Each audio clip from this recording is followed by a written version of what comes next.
Greetings, my dearest friends. Blessings for every one of you. Blessed be your very life, your every breath, your thoughts and your feelings. This lecture deals with relationships and their tremendous significance from the spiritual point of view, that of individual growth and unification. First, I would like to point out that on the human level of manifestation, individual units of consciousness do exist, which sometimes harmonize, but very often conflict with one another, creating friction and crisis. Yet beyond this level of manifestation there are no other fragmented units of consciousness. Above the human level there is only one consciousness, through which every single created entity is expressed differently. When one comes into one's own, one experiences this truth, without, however, losing a sense of individuality. This can be felt very distinctly when you deal with your own inner disharmonies, my friends. For there, too, exactly the same principle applies. In your present state, a part of your innermost being is developed and governs your thinking, feeling, willing, and acting. There are other parts, still in a lower state of development, that also govern and influence your thinking, feeling, willing, and acting. Thus you find yourself divided, and this always creates tension, pain, anxiety, as well as inner and outer difficulties. Some aspects of your personality are in truth, others, in error and distortion. The resulting confusion causes grave disturbances. What you usually do is push one side out of the way and identify with the other.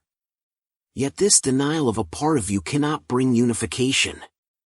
On the contrary, it widens the split. What must be done is to bring out the deviating, conflicting side and face the entire ambivalence. Only then do you find the ultimate reality of your unified self. As you know, unification and peace emerge to the degree you recognize, accept, and understand the nature of the inner conflict. Exactly the same law applies to the unity or dissension between outwardly separate and different entities. They too are one, beyond the level of appearance. The dissension is caused not by actual differences among units of consciousness, but, just as in the individual, by differences in the development of the manifesting universal consciousness. Even though the principle of unification is exactly the same within and among individuals, it cannot be applied to another human being unless it has first been applied to one's inner self. If the divergent parts of yourself are not approached according to this truth, and your ambivalence is not faced, accepted, and understood, the process of unification cannot be put into practice with another person. This is a very important fact, which explains the great emphasis of this pathwork on first approaching the self. Only then can relationship be cultivated in a meaningful and effective way. Relationship represents the greatest challenge for the individual, for it is only in relationship to others that unresolved problems still existing within the individual psyche are affected and activated. Many individuals withdraw from interaction with others, so they can maintain the illusion that the problems arise from the other person because one feels disturbance only in his or her presence, and not when by oneself. However, the less contact is cultivated, the more acute the longing for contact becomes. This, then, is a different kind of pain, the pain of loneliness and frustration. But contact makes it difficult to maintain for any length of time the illusion that the inner self is faultless and harmonious. It requires mental aberration to claim for too long that one's problems in relationship are caused only by others and not by oneself. This is why relationships are simultaneously a fulfillment, a challenge, and a gauge to one's inner state. The friction that arises out of relating with others can be a sharp instrument of purification and self-recognition if one is inclined to use it. By withdrawing from this challenge and sacrificing the fulfillment of intimate contact, many inner problems are never called into play. The illusion of inner peace and unity that comes from avoidance of relating has even led to concepts that spiritual growth is being furthered by isolation. Nothing could be farther from the truth. This statement must not be confused with the notion that intervals of seclusion are necessary for inner concentration and self-confrontation. But these periods should always alternate with contact, and the more intimate such contact is, the more it expresses spiritual maturity. Contact and lack of contact with others can be observed in various stages. There are many degrees of contact between the crass extremes of total outer and inner isolation, at one end, and the deepest, most intimate relatedness at the other. There are those who have obtained a certain superficial ability to relate but who still withdraw from a more meaningful, open, unmasked mutual revealing. I might say that the average present-day human being fluctuates somewhere between the two extremes. It is also possible to measure one's personal sense of fulfillment by the depth of relatedness and intimate contact, by the strength of the feelings one permits oneself to experience, and by the willingness to give and receive. Frustration indicates an absence of contact, which, in turn, is a precise indicator that the self withdraws from the challenge of relationship, thereby sacrificing personal fulfillment, pleasure, love, and joy. When you want to share only on the basis of receiving according to your own terms, and you are in fact secretly unwilling to share, your longings must remain unfulfilled. People would be well advised to consider their unfulfilled longings from this point of view, rather than indulging in the usual assumption that one is unlucky and unfairly put upon by life. One's contentment and fulfillment in relationship is a much neglected yardstick for one's own development. Relationship with others is a mirror of one's own state and thus a direct help to one's self-purification. Conversely, only by thorough self-honesty and self-facing can relationships be sustained, can feelings expand, and contact blossom in long-term relationships. So you can see, my friends, that relationships represent a tremendously important aspect of human growth. The power and significance of relationship often pose severe problems for those who are still in the throes of their own inner conflicts. The unfulfilled longing becomes unbearably painful when isolation is chosen due to the difficulty of contact. This can be resolved only when you seriously settle down to seek the cause for this conflict within yourself, without using the defense of annihilating guilt and self-blame, which of course eliminates any possibility of really getting at the core of the conflict. This search, together with the inner willingness to change, must be cultivated in order to escape the painful dilemma in which both available alternatives, isolation and contact, are unbearable. It is important to remember that withdrawal can be very subtle and may be outwardly unnoticeable, manifesting only in a certain guardedness and distorted self-protection. Outer good fellowship does not necessarily imply a capacity and willingness for inner closeness.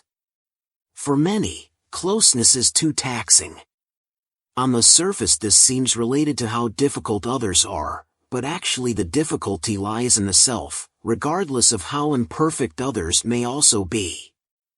When people whose spiritual development is on different levels are involved with one another, it is always the more highly developed person who is responsible for the relationship. Specifically, that person is responsible for searching the depths of the interaction which create any friction and disharmony between the parties.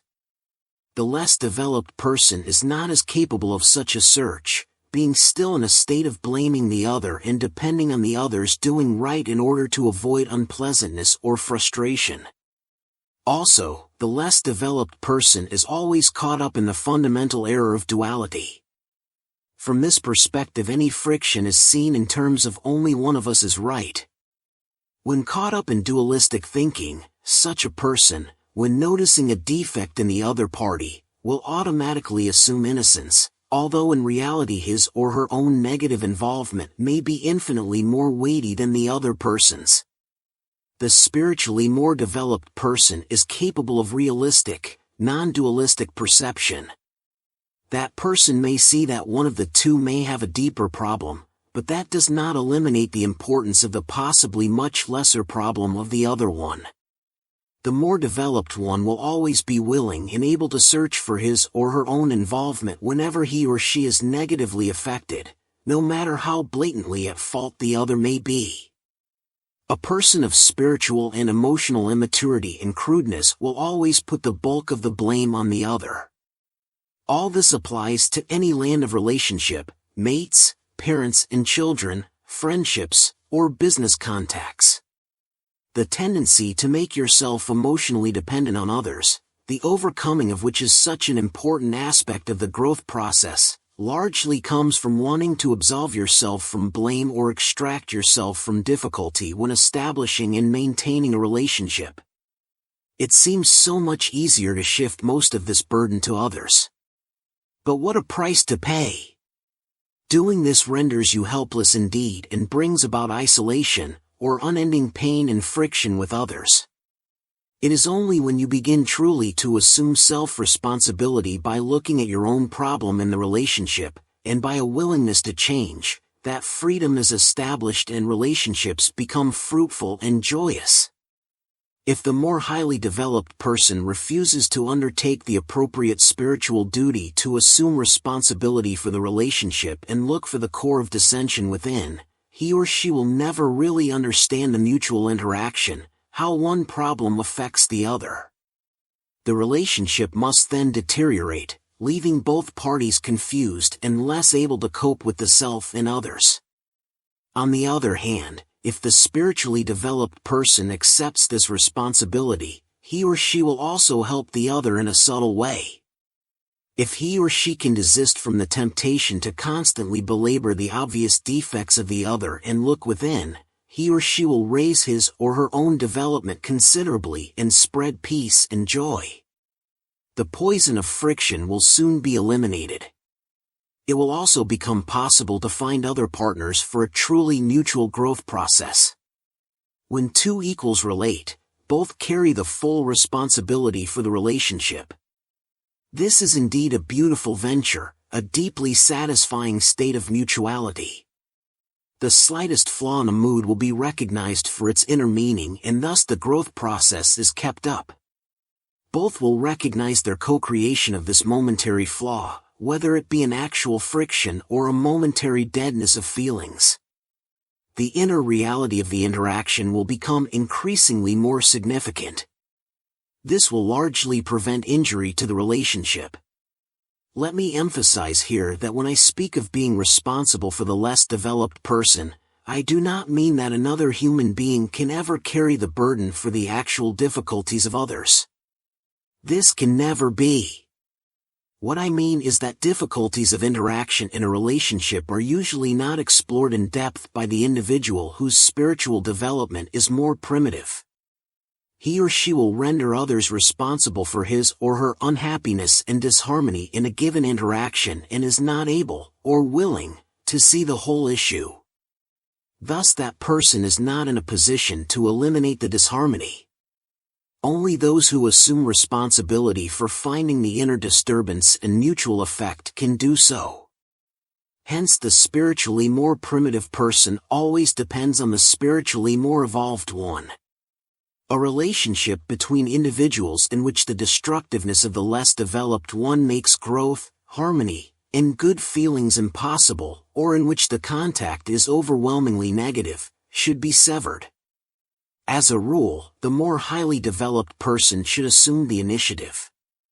If he or she does not, this indicates some unrecognized weakness and fear that needs to be faced. If a relationship is dissolved on this ground, namely, that it is more destructive and pain-producing than constructive and harmonious, it should be done when the inner problems and mutual interactions are fully recognized by the one who takes the initiative to dissolve an old tie. This will prevent him or her from forming a new relationship with similar underlying currents and interactions. It also means that the decision to sever the connection has been made because of growth, rather than as a result of spite, fear, or escape. To explore the underlying interaction and the various effects of a relationship in which both people's difficulties are laid bare and accepted is by no means easy. But nothing can be more beautiful and rewarding. Anyone who comes into the state of enlightenment where this is possible will no longer fear any kind of interaction. Difficulties and fears arise to the exact degree that you still project on others your own problems in relating and still render others responsible for anything that goes against your liking. This can take many subtle forms. You may constantly concentrate on the faults of others, because at first glance such concentration appears justified to you. You may subtly overemphasize one side of an interaction, or exclude another. Such distortions indicate projection and denial of self-responsibility for the difficulties in relating. This denial fosters dependency on the perfection of the other party, which in turn creates fear and hostility for feeling let down when the other does not measure up to the perfect standard. My dear friends, no matter what wrong the other person does, if you are disturbed, there must be something in you that you overlook. When I say disturbed, I mean this in a particular sense. I do not speak of clear-cut anger that expresses itself guiltlessly and does not leave a trace of inner confusion and pain. I mean the kind of disturbance that comes out of conflict and breeds further conflict. A favorite tendency among people is to say, "You are doing it to me." The game of making others guilty is so pervasive that you hardly even notice it. One human being blames the other, one country blames the other, one group blames the other. This is a constant process at humanity's present level of development. It is indeed one of the most harmful and illusory processes imaginable. People derive pleasure from doing this, although the pain that ensues and the insoluble conflicts that follow are infinitely disproportionate to the puny, momentary pleasure. Those who play this game truly harm themselves and others, and I strongly recommend that you begin to be aware of your blind involvement in this guilt-shifting game. But how about the victim? How is that person to cope? As a victim, your first problem is that you are not even aware of what is happening. Most of the time, the victimization happens in a subtle, emotional, and unarticulated fashion. The silent, covert blame is being launched without a spoken word. It is expressed indirectly in many ways. Now, obviously, the first necessity is concise, articulate awareness, for otherwise you will unconsciously respond in equally destructive, falsely self-defensive ways. Then neither person really knows the intricate levels of action, reaction, and interaction until the threads become so enmeshed that it seems impossible to disentangle them. Many a relationship has faltered due to such unconscious interaction. The launching of blame spreads poison, fear, and at least as much guilt as one tries to project. The recipients of this blame and guilt may react in many different ways, according to their own problems and unresolved conflicts. As long as the reaction is blind and the projection of guilt unconscious, the counterreaction must also be neurotic and destructive. Only conscious perception can prohibit this. Only then will you be able to refuse a burden that is being placed on you. Only then can you articulate and pinpoint it. In a relationship that is about to blossom, one must be on the lookout for this pitfall, which is all the more difficult to detect because guilt projection is so widespread. Also, the recipients should look for it in themselves as well as in the other. And I do not mean here a straightforward confrontation about something the other person did wrong. I mean the subtle blame for personal unhappiness. This is what must be challenged. The only way you can avoid becoming a victim of blame and guilt projection is to avoid doing it yourself. To the degree you indulge yourself in this subtly negative attitude, and you may do it in a different way than the one who does it to you, you will be unaware of it being done to you and will therefore become victimized by it. The mere awareness will make all the difference, whether or not you verbally express your perception and confront the other person. Only to the degree that you undefensively explore and accept your own problematic reactions and distortions, negativities and destructiveness, can you diffuse someone else's guilt projection. Only then will you not be drawn into a maze of falseness and confusion in which uncertainty, defensiveness, and weakness may make you either retreat or become overaggressive. Only then will you no longer confuse self-assertion with hostility, or flexible compromise with unhealthy submission. These are the aspects that determine the ability to cope with relationships. The more profoundly understood and lived these new attitudes are, the more intimate, fulfilling, and beautiful human interaction will become. How can you assert your rights and reach into the universe for fulfillment and pleasure? How can you love without fear unless you approach relating to others the way I have outlined above? Unless by learning to do this you purify yourself, there must always be a threat when it comes to intimacy, that one or both will resort to using the whip of loading guilt upon the other. Loving, sharing, and profound and satisfying closeness to others could be a purely positive power without any threat if these snares were looked at, discovered, and dissolved. It is of utmost importance that you look for them in yourselves, my friends. The most challenging, beautiful, spiritually important, and growth-producing kind of relationship is the one between man and woman. The power that brings two people together in love and attraction and the pleasure involved are a small aspect of cosmic reality. It is as though each created entity knew unconsciously about the bliss of this state and sought to realize it in the most potent way open to humanity, in love and sexuality between man and woman. The power that draws them together is the purest spiritual energy, leading to an inkling of the purest spiritual state. However, when a man and a woman stay together in a more enduring and committed relationship, maintaining and even increasing bliss depends entirely on how the two relate to each other. Are they aware of the direct relationship between enduring pleasure and inner growth? Do they use the inevitable difficulties in the relationship as yardsticks for their own inner difficulties? Do they communicate in the deepest, most truthful, self-revealing way, sharing their inner problems, helping each other? The answers to these questions will determine whether the relationship falters, dissolves, stagnates, or blossoms. When you look at the world around you, you will undoubtedly see that very few human beings grow and reveal themselves in such an open way. Equally few realize that growing together and through each other determines the solidity of feelings, of pleasure, of enduring love and respect. It is therefore not surprising that long-lasting relationships are almost invariably more or less dead in feelings. Difficulties that arise in a relationship are always signals for something unattended to. They are a loud message for those who can hear it. The sooner it is heeded, the more spiritual energy will be released, so that the state of bliss can expand along with the inner being of both partners. There is a mechanism in a relationship between a man and a woman that can be likened to a very finely calibrated instrument that shows the finest and most subtle aspects of the relationship and the individual state of the two people involved.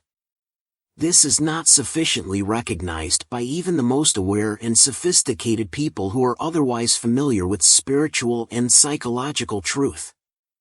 Every day and every hour one's inner state and feelings are a testimony to one's state of growth. To the degree they are heeded, the interaction, the feelings, the freedom of flow within and toward each other will blossom. The perfectly mature and spiritually valid relationship must always be deeply connected with personal growth.